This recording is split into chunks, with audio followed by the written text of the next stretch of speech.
In this lesson, we are starting Unit 9, which focuses on problems involving volume of solids or three-dimensional figures. In this first lesson, we focus on volume of what are called rectangular prisms and trapezoidal prisms. Some of your prior knowledge does involve calculating volume of a rectangular prism. Rectangular prism is the mathematical term for a figure or solid that's shaped like a box. All right. And so all of its sides are rectangles. And what you have previously learned is that volume for a rectangular prism or box is length times width times height. Volume is a three-dimensional calculation. So you see, like, area is 2 dimensions. Like if we do area of a rectangle, we get length times width. But once we add a third dimension, now we are working with volume. So for this prism, we'd have our, say, we call our 10 inches our length and our 2 inches our width and our 3 inches our height. But mathematically, it doesn't really matter since it's multiplication between all three. So we'd have our 10 inches times our 2 inches times our 3 inches. And then multiplying our numbers, 10 times 2 is 20, 20 times 3 is 60. And this is a strategy I use all the time, and I encourage you to use it. I put my units into my math to make sure that I'm getting the units I expect or to understand what my units are going to be. So I have inches times inches times inches, which would be inches to the third power, which we refer to as cubic inches. And paying attention to the units in this, the units of measure in this unit on volume is going to be very important. All right, so one of the things where volume has a lot of application to real situations is with the idea of capacity. Capacity is a word that we use to describe how much a container of some kind can hold. So how much water, how much milk, how much grain, those types of things. And so that is an application of volume anytime we want to know the capacity of something. So here we're talking about prisms. So one of the things that it's important for you to understand is that when we call something a prism, it does have 3 dimensions, but more importantly, or in addition to be 3 dimensions, its sides are all rectangles and its bases are parallel and many times are not rectangles. So in a rectangular prism, because all of the sides are rectangles, then so are the bases. So we have rectangular bases as well as rectangular sides, but we always have rectangular sides. A cube is a special kind of rectangular prism where all of the sides are squares. Remember, a square is a rectangle. It's a special rectangle where all 4 sides have the same measure. So this is still a rectangular prism. And because all of its sides are squares, then its sides are squares, and so are its bases. And then, but here's where we have to be aware of, not all prisms have the same shape for all of its sides. The trapezoidal prism has 2 trapezoids opposite each other. And you might recall trapezoids have 2 parallel sides, here shown as the top and the bottom, and then 2 sides that are not parallel. And so we have to understand that with this type of prism, the trapezoids must be the bases. And then the rectangles are the sides. So like this would be one of the rectangles, and the top is a rectangle, and then the other side and the bottom would be rectangles. So it has 4 sides that are rectangles, and the trapezoids, which are at the front and the back in this diagram, they are the bases. That's important because when we get into the general formula for calculating volume of prisms, we need the area of the bases. So we have to understand the trapezoids here would be the bases, and those shapes would be what we have to calculate the area of, not the rectangles. So this gets into that idea that I was just talking about. When we find the volume of any prism, we have a general formula here where our volume V is equal to capital B times H. Understanding this capital B is very important. Capital B stands for the area of the prism's base, or what we often refer to as base area. So if our bases are rectangles, like in a rectangular prism, the base area is length times width, because that's how we find area of a rectangle. In a cube, our bases are squares, and we find the area of a square the same way as a rectangle, length times width, but we often refer to it as side times side, since they have the same measurement, here shown as S times S. In a trapezoidal prism, the trapezoids, remember, are the bases. So we have to make sure that it's the area of the trapezoid that we calculate, and that's what is shown right here. So you may or may not recall how to find the area of a trapezoid. So it's here as a reference. What we do to find the area of a trapezoid is we take those two parallel bases and we take their measurements and we add them together. That's shown here, base 1 plus base 2. Then we divide that by 2. Then we multiply times the height of the trapezoid. That's what the T stands for, the height of the trapezoid. The height of the trapezoid, we look for a right angle. We look for a right angle, and that right angle then tells us the height measurement, because the height has to be perpendicular from one base to the other. So the measurement from base to base with a right angle, that's the height of the trapezoid. This little h here, that's the height of the prism. And this is another important thing to understand for both rectangular and trapezoidal prisms. The definition of the height of a prism is the measurement that goes from base to base. Did you catch that? The height of a prism goes from base to base, which means that it will not necessarily be an up and down measurement. It might be, but it doesn't have to be. Up here on the rectangular prism, height is shown as this measurement, which means that the top and the bottom are the bases. And so we're calculating area of the bottom, length times width, times the height, which goes from bottom to top. But in this trapezoidal prism, the trapezoids, which are the bases, are at the front and the back. So the height of the prism goes from trapezoid to trapezoid, front to back. That's the measurement we'd have to use for the height of the trapezoidal prism. And so you really have to pay attention to how the diagram is drawn, know where the bases are. Are they at the top and the bottom? Are they at the front and the back? Or maybe they're on the left side and the right side, because that's going to determine what your height measurement is, because the height always has to go from base to base.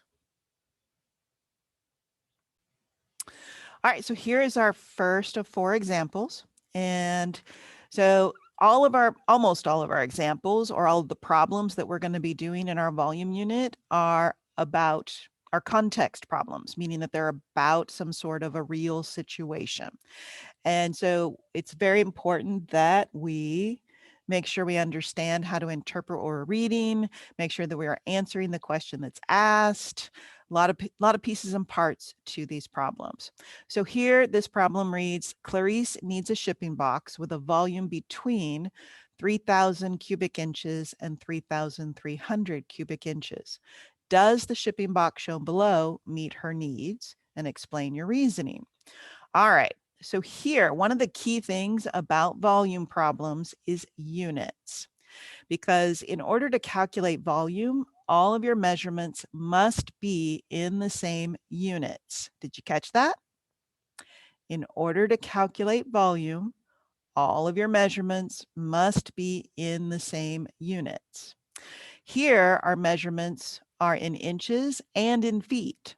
So we have to decide, do we want to convert them all to feet, or do we want to convert them all to inches? Usually there is something in the problem that tells us which one we should do. In this problem, that information is determined from this statement in the first sentence. Clarice needs a shipping box with a volume between 3,000 and 3,300 cubic inches. That means that we're going to need a volume in cubic inches in order to do a comparison. So that tells us that we're going to want to convert this feet measurement to inches as our first step.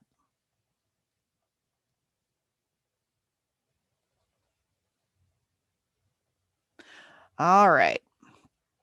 So what we do here, and some of you might already know this and remember, but we'll go through it. We're going to take the measurement we want to convert, our 2 feet, and it will have a denominator of 1. Then we are going to multiply it times a conversion ratio that will change this feet into inches, which means that we need to know how many inches are in a foot. Do you know how many inches are in a foot? Do you remember? Hopefully you are thinking 12. There are 12 inches in a foot. So now we have to make sure that each one of those goes in the right place in our conversion ratio. Since we want to get rid of feet, we want to put feet measurement in our denominator. So feet will cancel. So we have 1 foot, and in the top, we put the units that we want to end up with, which is our inches. And there are 12 inches. So 12 inches is equal to 1 foot. That creates our conversion ratio. Now we see feet will cancel. And here we have 2 times 12. And then the ones in the denominator mean we're dividing by 1. And so that doesn't matter because anything divided by 1 is itself. So we have 2 times 12, which is 24. And we can confirm here our units are going to be inches. When I have a diagram to work with and I've done a conversion, I like to go back and cross that out and write down the conversion measurement, because a common mistake is to accidentally use the original numbers in the problem. And you don't want to make that mistake. You want to make sure that you're using the correct units and the correct numbers with those units. So now that we have everything in inches, now we're going to calculate the volume of this shipping box, which is a rectangular prism. So volume in general for any prism, remember, is the area of the base, that capital B, times the height of the prism. But we know that our base shape in a rectangular prism is a rectangle. So that part becomes length times width, and then it's times the height. So we will take our 3 measurements, call, say, your 24 inches your length, your 10 your width, and your 14 your height. So this is going to give us now 24 inches times 10 inches times 14 inches. And notice again, my strategy of putting my inches into my math. This shows me visually that I'm going to have inches times inches times inches, which is cubic inches, which is what I know I need. So it verifies that everything's working out.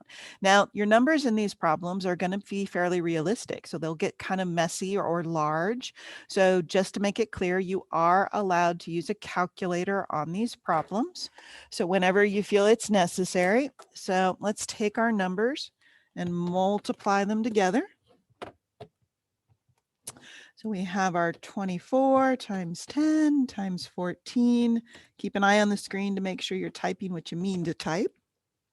And here we should get 3,360. And remember, we have inches cubed or cubic inches. So now that we have our volume, now we're able to begin looking at what our answer should be to this question. Does the shipping box shown meet Clarice's needs? So we are ready to do a comparison. Remember, it said that she needs a box with a volume between, which means in the middle of, 3,000 and 3,300 cubic inches. 3,360 is greater than that 3,300 cubic inches. So that means it's actually too big. We don't know why she doesn't want anything bigger, but that's what it says. So this thing is too big. And that becomes then our reasoning for saying that this shipping box is not going to meet her needs. So I'm going to write my conclusion now. So I'm going to say this shipping box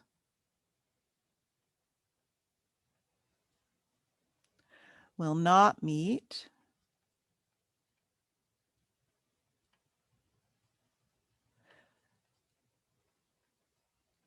Clarice's needs. So there's my conclusion to answer the question. Now I have to get into my reasoning because now it is always best to include some math or some math number calculations in your reasoning. So very specifically, we know that this shipping box does not meet Clarice's needs because its volume is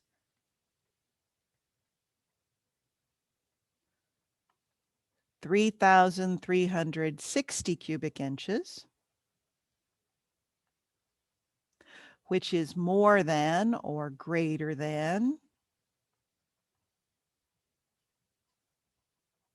or you could say it's beyond her requirements. I'm going to say it's more than that 3,300 cubic inches, which was the maximum that she could use to finish up this particular problem. So in our second example, we have a couple of parts. We'll of course start at the beginning. So, and always don't just jump to A, read the information above any part A, because it does sometimes include context information or necessary math information to help with the problem. So here it says a shark and ray tank at the aquarium has the dimension shown. So we've got our dimensions here in our diagram. So we know in context, geometrically, as far as mathematics goes, this is a rectangular prism because the aquarium shown is kind of box shaped. But in context, it's a tank at an aquarium, like the Monterey Bay Aquarium. All right. And it contains little sharks and some rays and stuff. We are to estimate the volume of water to the nearest gallon. Gallon. If you notice, our measurements are in feet. So what's going on here? Well, notice it also gives us a conversion ratio that says that 1 gallon is equal to 0.134 cubic feet. What that tells us is that we are going to need a volume in cubic feet first. Once we have a volume in cubic feet, we will be able to convert it to gallons with this conversion ratio. So first thing then is to find our volume in cubic feet. So again, general formula for volume of any prism is area of the base times the height. But the base in a rectangular prism is a rectangle. So that becomes length times width and then times the height. So here, like if we use the bottom as the base, then maybe our 60 is our width, this would be our length, because I just said that because it's longer, it's bigger, and length is usually more than width. And then the 8 feet would be our height. But mathematically, it doesn't really matter since it's multiplication. We can multiply in any order. So what we get here is 120 feet times 60 feet times 8 feet. So I'm going to get feet times feet times feet, which is going to be cubic feet. And I'm going to multiply my numbers together. Again, some big numbers, so calculators come in handy.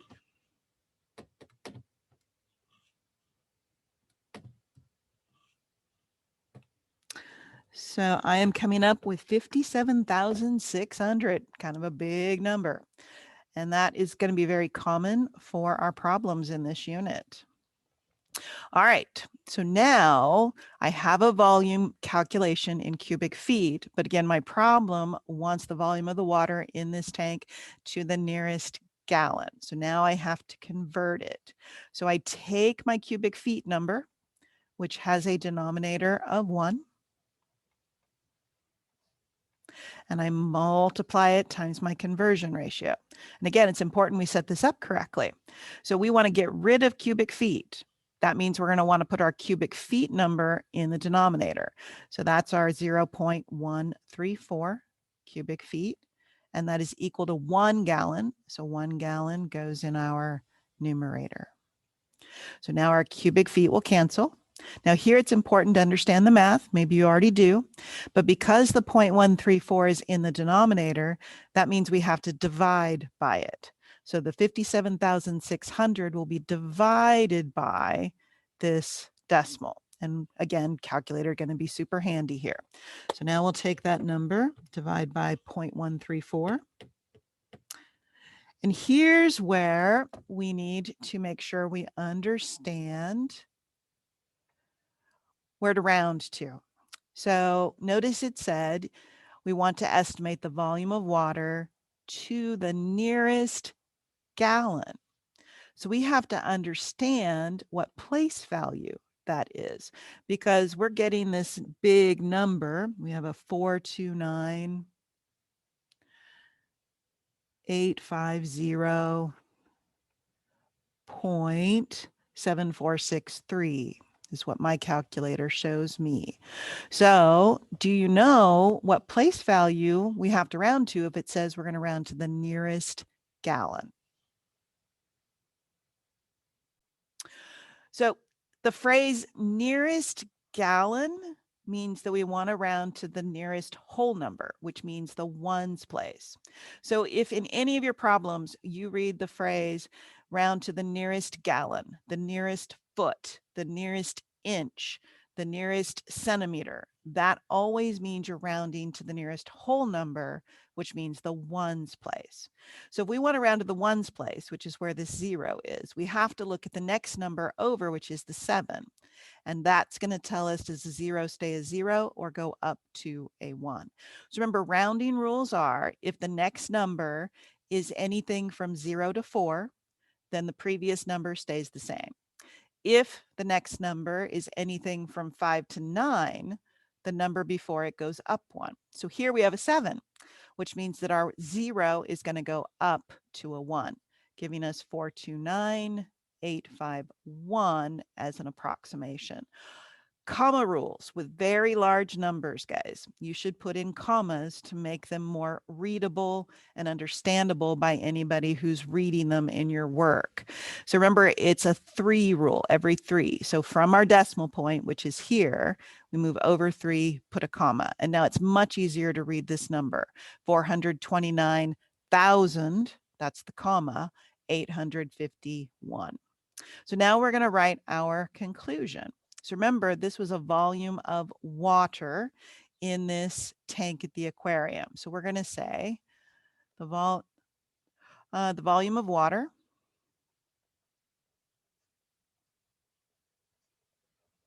in the tank. Now, should I say is or should I say is about here? Here I should say is about because I did round in this problem. So I should say is about to indicate this is an approximate number. And notice the problem did tell me I'm estimating the water anyways. So this is understood to be an approximate value. So the volume of water in the tank is about 429,851. And remember, those units are now gallons. To finish up part A. In part B, it says we want to now estimate the weight of the water, and we want to do so to the nearest pound. And notice we've got another conversion ratio here. This one says 1 gallon is equal to 8.33 pounds. So that would tell us that we're going to use our gallons number from part A and convert it now to pounds for this second part. So we are going to take our 429,851 gallons, which has a denominator of 1, and multiply it times our conversion ratio. So where do we need to put the 1 gallon? In the top or in the bottom? If you are thinking in the bottom, you are correct because we need to get rid of gallons. This way they'll cancel. And that puts our 8.33 pounds in the top. So now our gallons will cancel. And here we have our 429,851 times the 8.33 because the 8.33 is in the top. So that means we multiply these numbers. So that calculator coming in handy again with these big numbers and decimals.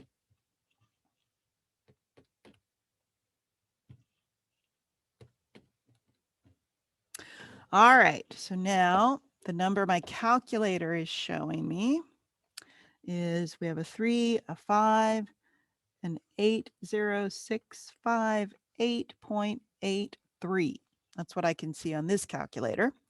So I want to round to the nearest pound. So what place value should I round to if I want the nearest pound? Hopefully you are now thinking that's our ones place. Nearest gallon, nearest pound, nearest foot, nearest inch.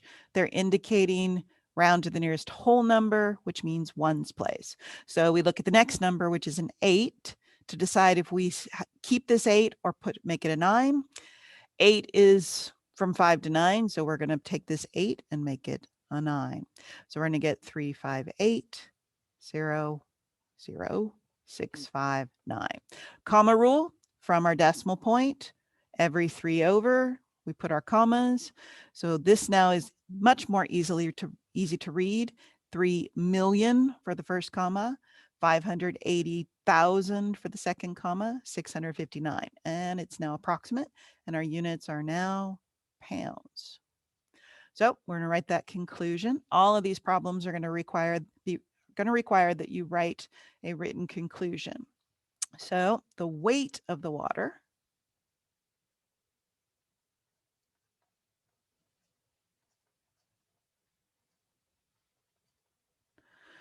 is about, have to use the about again because this is still approximate, or is again approximate, 3,580,659 pounds. That's very heavy. Water is heavy.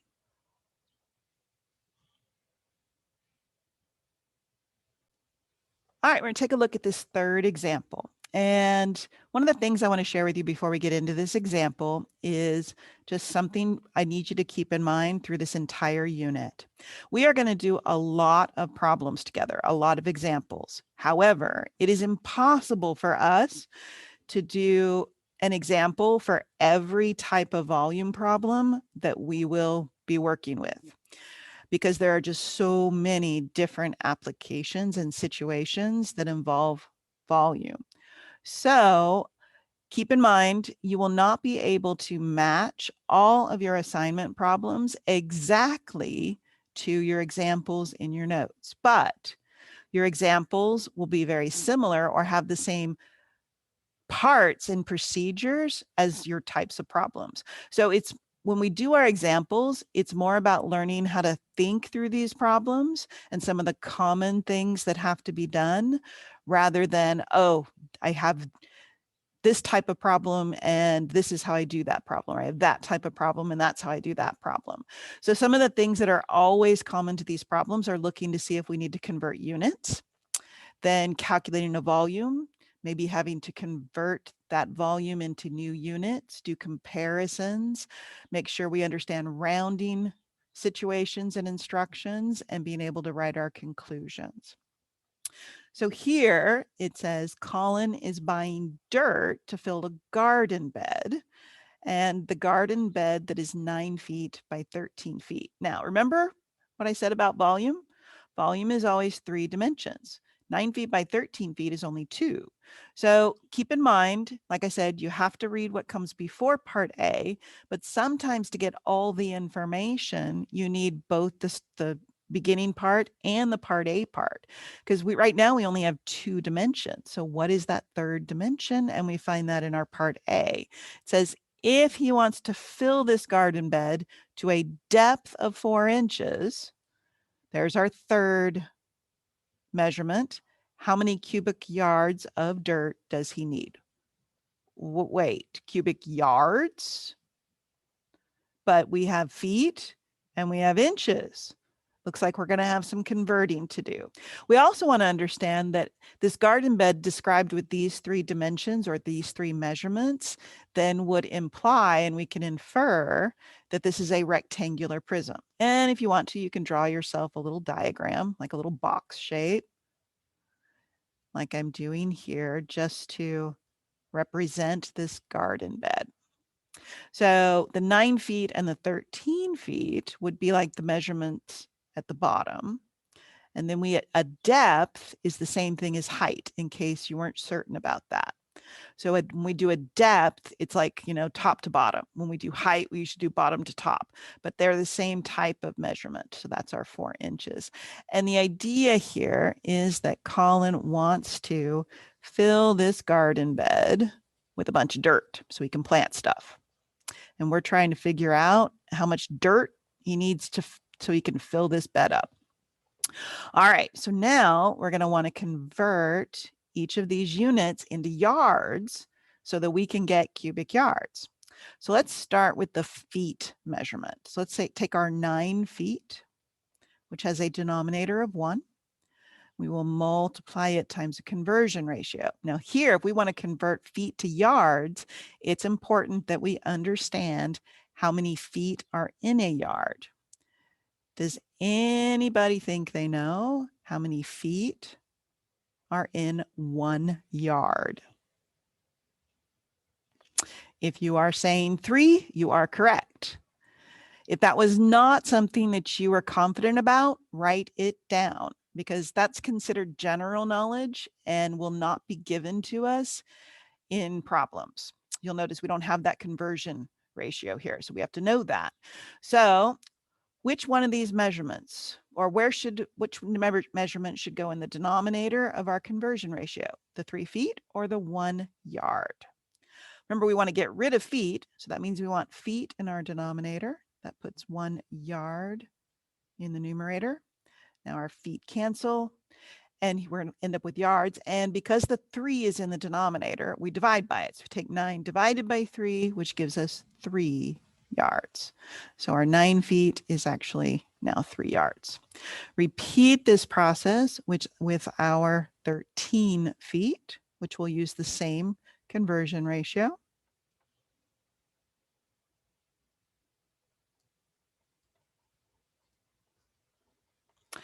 So our 3 feet, or our feet go, and again, this would be 13 divided by 3. This one, unfortunately, does not divide evenly. So here, ladies and gentlemen, we are going to talk about best practice in math calculations. So notice our rounding instructions in the problem. Say we want to round to the nearest 10th of a cubic yard. We don't have cubic yards yet. So best practice then right now would be to go beyond the 10th place to say the thousandths place. And what this does is it helps guarantee that our final answer is as accurate as possible. So we want the most accurate answer to the tenths that we can get in our cubic yards, which means that here I should go further than tenths. So I'm going to carry this out to the thousandths. This would be about 4.333 yards, like so. So this one is now this measurement. All right, so now that brings us to our 4 inches. And there are a couple of ways to convert inches into yards. The fastest way is to know how many inches are in 1 yard. Does anybody think they know how many inches are in 1 yard?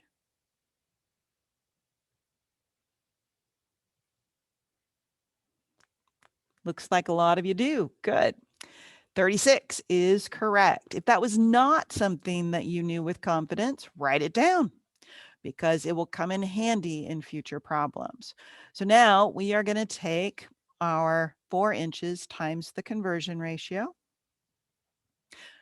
This time I want to get rid of inches, so I put my 36 inches in my denominator, my 1 yard in the top.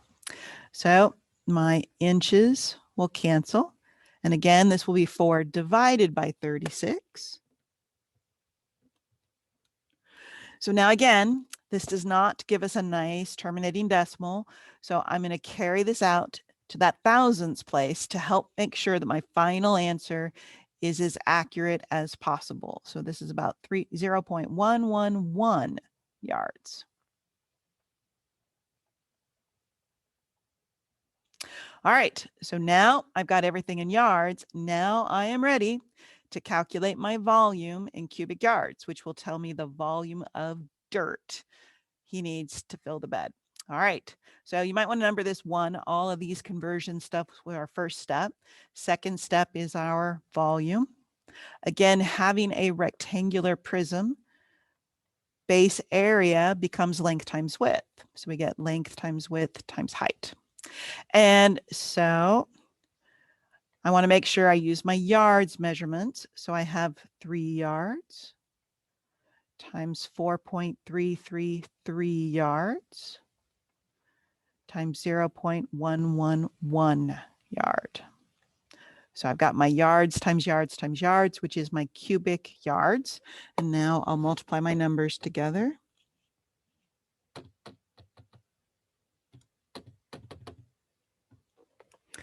All right, so this is giving me the number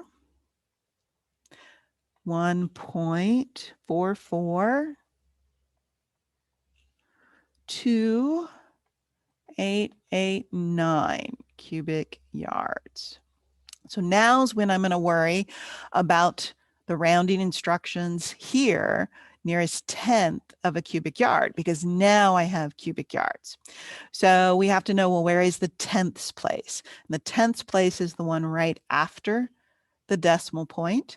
And so we look at the next number, which is a 4, and that tells us, does the first 4 stay a 4 or go up to a 5? Remember, if the next number is anything from 0 to 4, the number before it stays the same. So this time, this is going to be about 1.4 cubic yards. So now we can write our conclusion, which I will squeeze in right here. So Colin needs to buy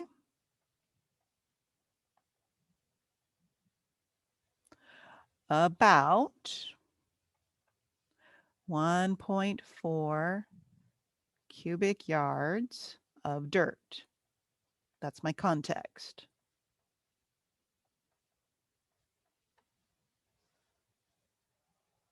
Like so. So for part B here, it says, if dirt costs $30 per cubic yard, how much will the project cost? Now, you might be thinking of this, and this may come very naturally to you as far as the math involved here, but I want to point something out to you guys that is also what we're reading here. This dirt costing $30 per cubic yard, that's a conversion ratio. That will allow us to take our cubic yards and convert it into dollars. When it says per cubic yard, the per is our like division. And when it just says cubic yard, that means it's 1 cubic yard.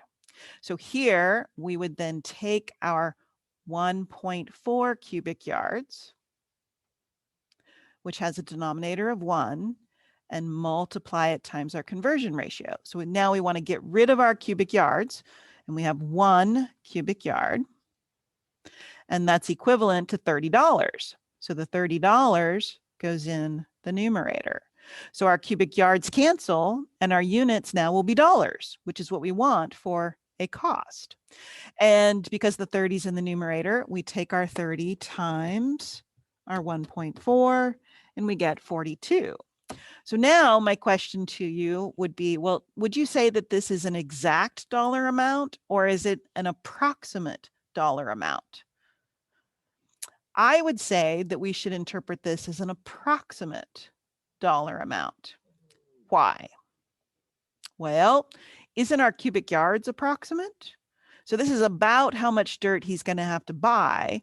So his project will cost him about $42, given that calculation. And so our conclusion will be the project will cost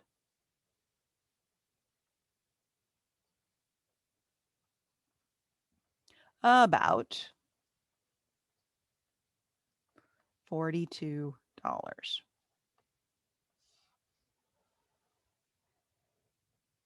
All right, that finishes this one up. All right, this is our fourth and last example for this lesson. Here's where it really starts to become necessary. You know how we were talking about, or how I was sharing with you earlier, the importance of understanding what type of shape you're dealing with and what in that shape would be the bases. So here we are looking at a trapezoidal prism. So it's very important that we understand here that those trapezoids are the bases. Our trapezoid here in context represents a bar of gold, and we are to find the volume of this bar of gold in cubic centimeters. So let's take a look at our units. All of our measurements are in centimeters. That's nice because that means we don't have to do any conversions of units in this problem, at least not at the beginning. So we're good. Everything's in centimeters, so we will end up with cubic centimeters. And so now we can start with volume. We can just jump right in. And remember, what's super important here is base area must be of those trapezoids. And so here's where this capital B now has to become the area calculation for a trapezoid. So again, if it's been a while since you've done a trapezoid, it's in your notes for reference. But what we do is, remember, we take the two bases of the trapezoid, base 1 and base 2, which are parallel to each other. So that'd be this side and that side. We add those together, divide that by 2, and then we multiply that times the height of the trapezoid. So our base measurements are going to be our 7 centimeters. That's like our base 2. And the top would be the same as this 3 centimeters because those edges are parallel to each other. So this would be base 1, which is our 3 centimeters. Height of the trapezoid, remember, we look for a right angle, which we find right here. So the measurement going perpendicular from base to base, which would be right here, that's the height of our trapezoid. Then we're going to want to take that. Remember, this height is the height of the prism. Remember what I said about the height of a prism? A height of a prism always goes from base to base. Whatever direction that is, it's always base to base. If our trapezoids are the bases, we can see here that our trapezoids are at the front and the back, which means that it's this measurement, 10 centimeters, that is the height of the prism, because it goes from trapezoid to trapezoid. And sometimes it's easier to find that one first and then deal with the other measurements. Find the height of the prism first and then figure out what everything else represents. That's a good strategy too. So now we can set this up. So our bases of our trapezoid, remember, are the 3 centimeters plus the 7 centimeters. We're going to divide that by 2. We're going to multiply that times the height of the trapezoid, which is that 2.5 centimeters. So this is all that capital B part. Then we take that times the height of the prism, which is our 10 centimeters. All right, so now order of operations. Order of operations says we should add what's in these parentheses first. 3 plus 7 gives us 10 centimeters. Then we should divide that by 2. 10 divided by 2 is 5. So now what I have is 5 centimeters. And then I'm going to multiply that times the 2.5 centimeters and multiply that times the 10 centimeters. So I'm going to get centimeters times centimeters times centimeters. And there's our cubic centimeters for our volume. So now the 5 times the 2.5 times the 10 gives us 125 this time. And that is cubic centimeters. All right, and that's apparently all we have to do. So this one was pretty straightforward. Challenging part was understanding how to use the numbers for our base area with our trapezoids. So now we can write our conclusion. Remember, don't say the volume of the trapezoidal prism is, because in context, we do have a trapezoidal prism as a shape or a figure, but in context, it represents a bar of gold. That's what we're technically finding the volume of, is a bar of gold. So the bar of gold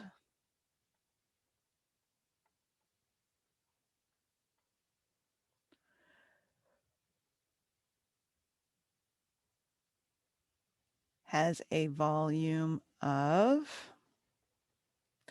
should I use the word about here? Anywhere in this problem, were we told that we were estimating? Did we do any rounding? In this problem, we never rounded, and there's nothing in the wording of the problem that tells us that this is an estimate, so we should not use the word about here. So we just said the bar of gold has a volume of 125 cubic centimeters. Now I'm going to spell it out here, but it's fine with me if you use your power notation of centimeters cubed. Either way. The one thing about abbreviations, ladies and gentlemen, is unless you are absolutely sure what the correct abbreviation is for something, don't use abbreviations. Spell it out. Spelling it out is always acceptable, and abbreviations, when used, must be correct. All right, so that does bring us to the end of this lesson.